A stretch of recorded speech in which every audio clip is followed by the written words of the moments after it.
Trend follow అవడం వేరు, trend సృష్టించడం వేరు. మా బ్లడ్ మా బ్రీడు వేరు అంటారు బాలయ్య.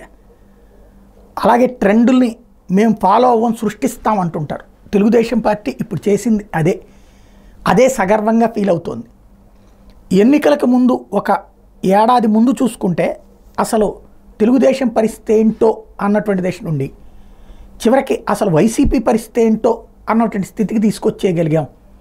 అది మన స్థాయి.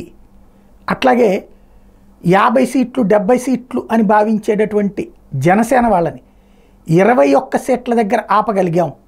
అది మన స్థాయి.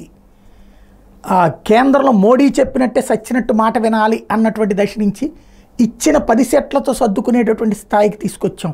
అది మన స్థాయి.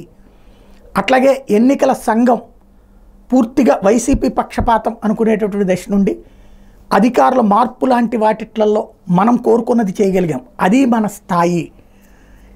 ఎక్కడైతే అసలు గెలుపు దరిదాపుల్లోనా అన్నటువంటి దశ నుంచి అవతలకి అసలు గెలవడమే అసాధ్యం అన్న దశకి తీసుకొచ్చాం. అది మన స్థాయి.